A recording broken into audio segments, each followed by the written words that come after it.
Hello and welcome students. Welcome you all in my history class. So we are discussing class 10 history chapter 1, the rise of nationalism in Europe. So today we'll start with the age of revolutions 1830 to 1848. Now as we have discussed that how revolutions started in Europe, and we have discussed about the revolutionaries like Giuseppe Mazzini, his role for Italian unification, his secret society which he formed, and how nationalism evolved in Europe, and Napoleon Bonaparte's rule we have gone through, and also we have studied about European society, aristocrats and communities, liberal nationalist, conservative regime. Now we will study that how revolution started in Europe. This time period from 1830 to 1848.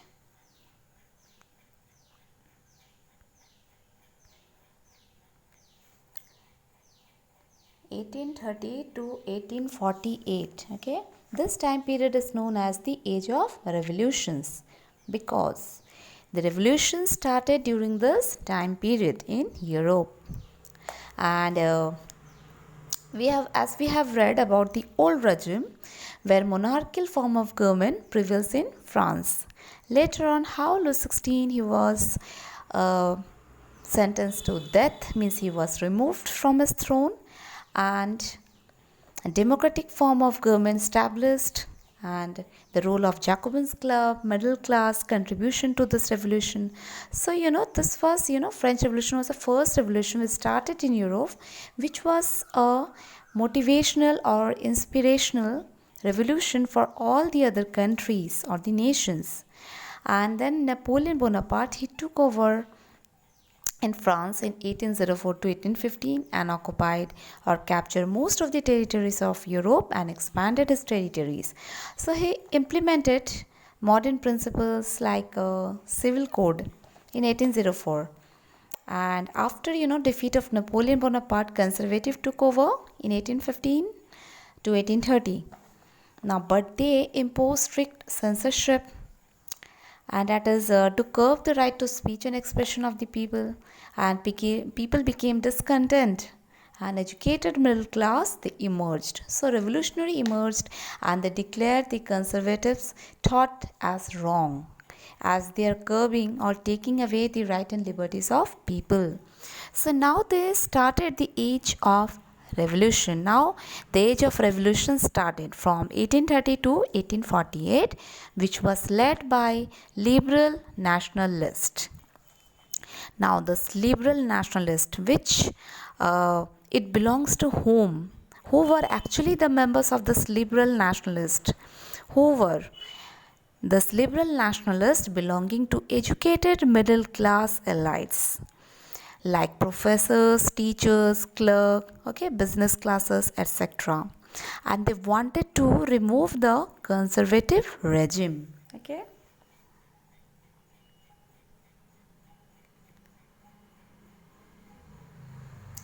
Educated middle class like professor, school teacher, clerk and member of commercial middle classes. Okay. They wanted to remove the conservative regime. Now, first upheaval or revolution which took place in France in July 1830, and liberal revolutionaries they installed Louis Philippe as a constitutional monarchy. Means Louis Philippe was a monarchy, no doubt, but he should be under a constitution. He have to follow the rules of constitution. Next, Duke Metternich, okay? Duke Metternich, who hosted the Vienna Congress. Remember, children? He had given a statement, okay? What is said? That when France sneezes, the rest of the Europe catches cold, okay? The statement was given by Duke Metternich.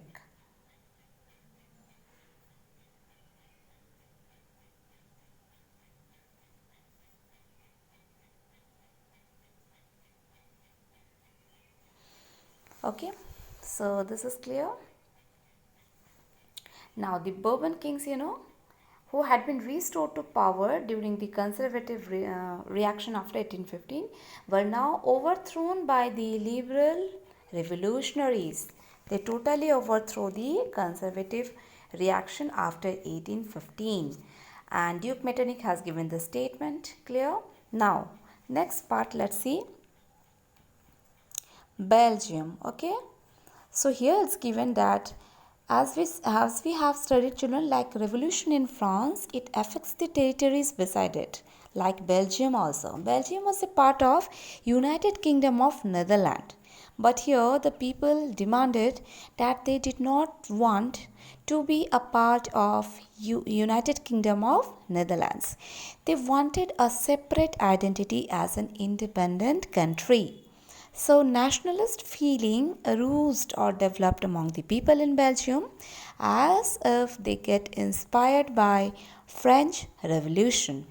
So, Belgian government, Belgium got away, separated from United Kingdom of Netherlands. Okay,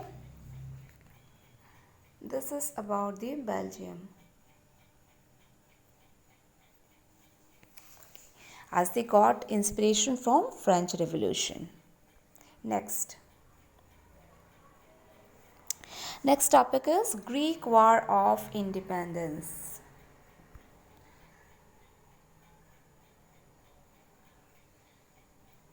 Okay, let's see what is Greek War of Independence. Greek War of Independence. Greece is the name of a country, where Greek civilization prevails in Europe. So in Europe, we know that Christianity dominates. Same in West Asia, Islam dominates. And in Greece, two religious differences exist. And Greece had been a part of Ottoman Empire. That means Islamic rule or Muslim emperor. Okay.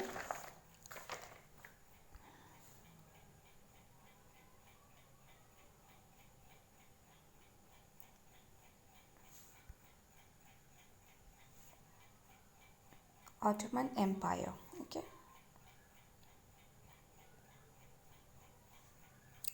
So what happened?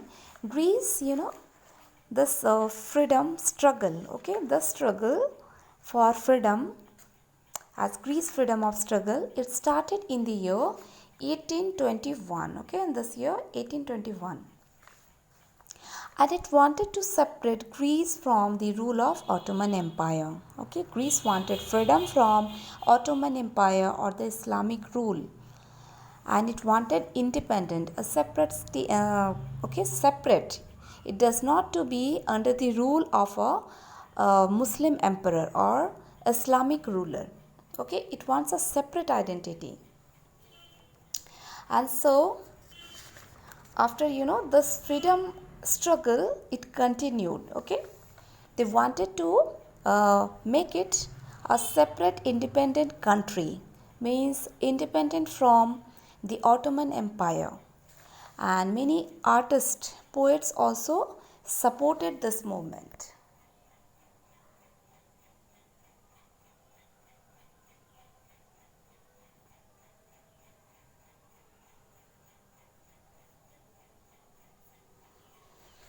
Okay, so artists, poets, they all supported this movement through poetry, stories, music, songs, etc. to spread the ideas of nationalism, to get freedom from this Ottoman Empire. Example like Lord Byron here organized funds, okay, for this freedom struggle of Greece. English poet, okay, he was an English poet, Lord Byron. He organized funds and to fight in the war, this Greek War of Independence, okay. But unfortunately, he died of fever in the year 1824. And finally, but after that, what happened? As he died of fever in 1824, Christians wanted to separate Greece from the Ottoman rule or Islamic rule, and so negotiation was done at last. Negotiation means a type of agreement after discussing, okay, where Treaty of Constantinople was signed in the year 1832. This is very important.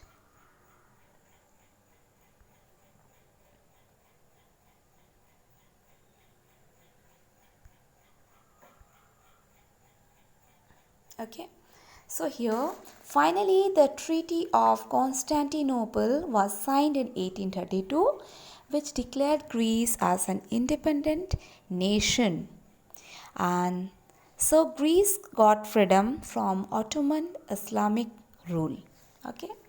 So here the Treaty of Constantinople. So which treaty recognized Greece as an independent nation? For 1 mark question. Answer will be Treaty of Constantinople. Okay. So this is clear, children, about the Greece War of Independence. It is clear? Okay. Now next, coming to romantic imagination and national feeling. Okay. Now let's see what is this about. Romantic imagination and national feeling.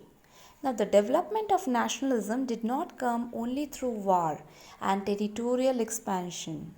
Isn't it? Means revolution means through only revolution, through war and through guns and all this thing. If we are fighting for our country, nationalism will not come only through this. This is not enough. But culture also play a very important role in creating the idea of the nation. Okay, like art and poetry, stories, music also helped to shape nationalist feeling. That means we can aware the people or the citizen, we can motivate the citizen to spread the ideas of nationalism through this culture, poetries, art form, and stories, music, play, song. Okay, through this thing also, the ideas of nationalism can be aroused or emerged among the citizens. So here we'll see that Romanticism is a cultural movement which sought to develop a particular form of nationalist sentiment. So here Romanticism is the cultural movement, whereas romantic artists, okay, like painters, then poets, writers, okay, they have glorified this romantic imagination. They have said that we can spread the ideas of nationalism, okay, we can arouse this feeling of nationalism through this art, poetry, stories, song, play, okay, folk culture, all through this. So this romanticism is a cultural movement. Okay. Next, and this romantic artist, they said that instead they focused on emotions, okay, intuition and mystical feelings, okay. So they criticized the glorification of science and reason, and they focused on emotion, intuition and mystical feeling. So they said that science and reason, okay, we could not spread this ideas of nationalism through this science and reason, okay. We should, instead of that, we should stress on emotions, okay, feelings and intuition. So why? Because their effort was to create a sense of shared collective heritage and a common cultural past as the basis of a nation. Okay, so they wanted to create a shared common, identity, okay, a common past, as this were the basis of a nation. So that was the intention of those romantic artists. Now, other romantics such as German philosopher Johann Gottfried Herder, he claimed that true German culture was to be discovered among the common people. So, if the question was regarding this uh, culture, how culture played an important role to spread the ideas of nationalism or this romantic nationalism, then you will give the example of Johann Gottfried Herder. Okay, children?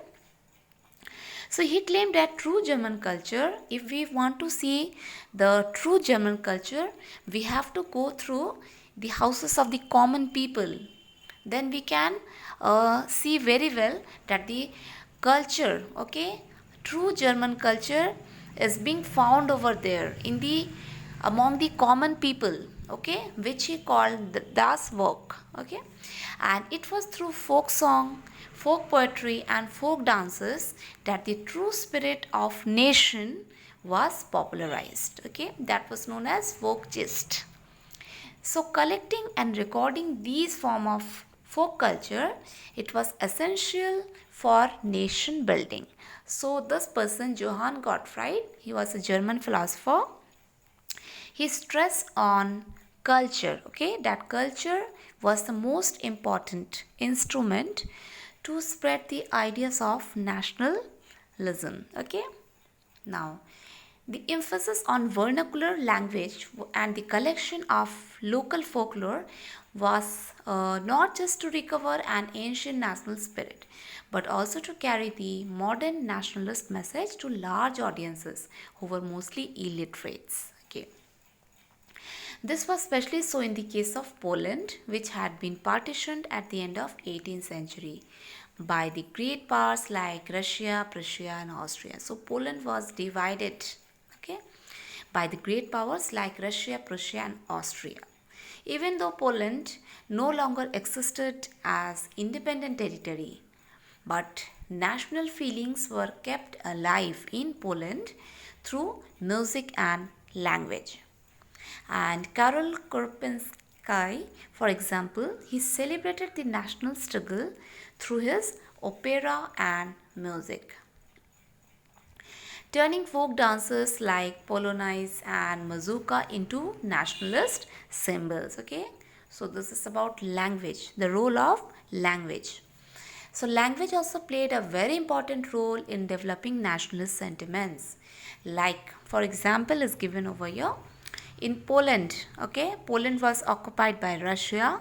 So after Russian occupation, the Polish language was forced out of school. Means Polish language of Poland was totally banned, and the Russian language was imposed everywhere. As Russia occupied Poland, so Russian language was imposed everywhere and Polish language was totally banned. In 1831, an armed rebellion against Russian rule took place, which was ultimately crushed. And many members of the clergy, means those who are performing special functions in church, so those clergy in Poland began to use this Polish language as a weapon of national resistance, as a symbol of nationalism. So use this language. But Polish was used for church gatherings by those clergy and all the religious instruction. But as a result, what happened after that? A large number of priests and bishops were put in jail and they were sent to Siberia by the Russian authorities as punishment for their refusal to preach in Russian. As they have preached in Polish language, so they were given punishment severely. So the use of Polish came to be seen as a symbol of struggle against Russian dominance. So here we have seen the language was used as an important tool or instrument which was a symbol of struggle against dominance and as a symbol of nationalism. Okay. So children, this is clear about the language, role of language, and we'll give example of Johann Gottfried. Okay.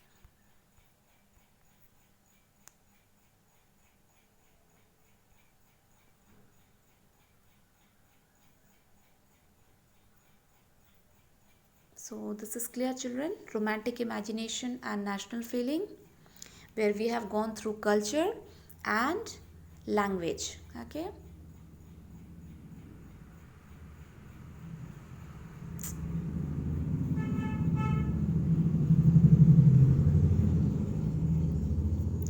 Next is your hunger, hardship and popular revolt. Okay. Let's see what happened. In the year 1830, okay, this year were of great economic hardship in Europe.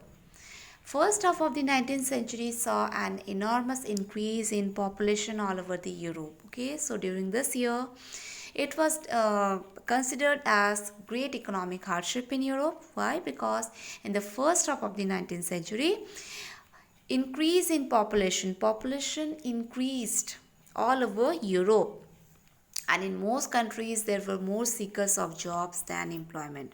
So as population will increase, definitely you know job job requirement should be there. Okay, that means people will require more and more jobs. As more and more people were there, population increases, so job is also required. Increase in population, okay, and there were more seekers of job, means people wanted jobs, and population from rural areas migrated to the cities to live in overcrowded slums. Okay, now as people wanted jobs, so they have to move from rural areas to the cities to find a job, to find a work, to exist or to live. So small producers in towns also, they faced a stiff competition from the import of cheap machine-made goods from England, where industrialization was more advanced than on the continent. Okay, so here was also a stiff competition was there which the small producers were facing in towns. Why? Because industrialization took place, and this was especially so in case of textile production, which was carried out mainly in homes or small workshop. And in those regions of Europe where aristocracy still enjoyed power, peasants struggled under the burden of feudal dues and obligation. So here you'll see peasants also struggle under the burden of feudal dues and obligation. The rise of food prices and bad harvest led to widespread pauperism in the town and the country. So this year of 1848 was one such year. Food shortage, widespread unemployment, and brought the population of Paris out on the roads. And barricades were erected, and Louis Philippe was forced to flee. Okay, he escaped in fear. So here we have seen what happened, children. Increase in population in Europe in the first half of the 19th centuries, and unemployment increased. So people started migrating from villages to towns and cities to for work, right? And hardship situation was there in Europe. Stiff competition from import, rises of food prices, more people needed to be fed now, but bad harvest was there, means crop failure, and shortage of food grains was there. So totally a worse condition was there that time in Europe. Now the problems, as you know, outburst of the people. Okay, government, when the people is going to outburst, if the government is not good, okay, and and then what happened?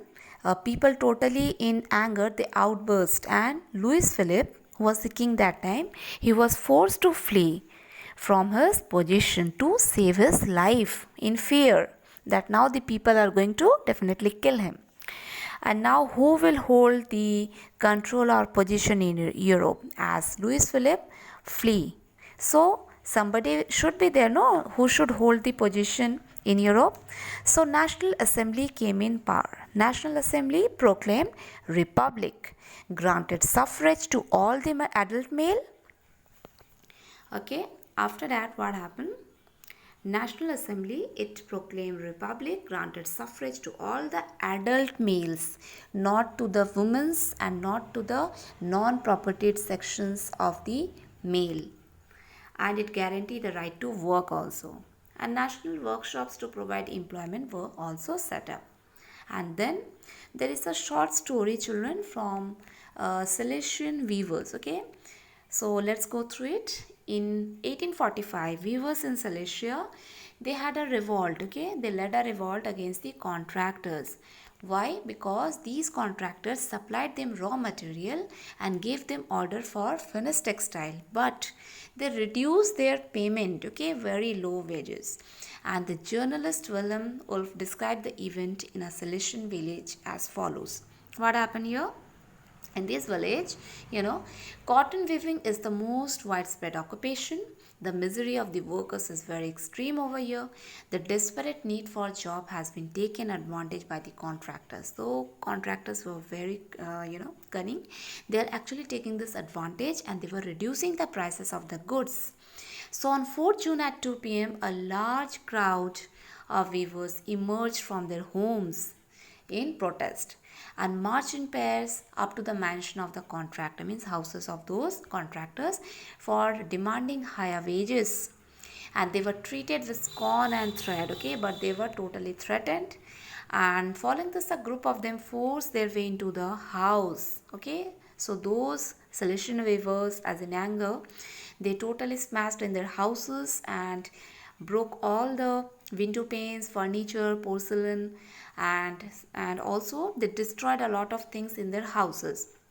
Now the contractor, he fled away with his family to a neighboring village, and after that, but he was refused to shelter such person. But after that, he returned after 24 hours, and having re-questioned the army, means by taking the army, he came back, and in the exchange that followed, 11 weavers were shot dead by the contractor and his army. Okay, so this was a protest or the revolution by the Silesian weavers. Okay, so I hope, children, this is clear to all of you. Today's topic, that is the age of revolution, about the liberal nationalist, okay, what they wanted and how they did their protest. And next, Greek War of Independence we have gone through. Then the romantic imagination, about the romantic artist, what they wanted to spread the ideas of nationalism through culture, language, songs, poetries, dance, music. And next, hunger, hardship and popular revolt. We have studied about it, about the year of 1830, which was known as economic hardship in Europe. So thank you, children, for watching the video. Thank you.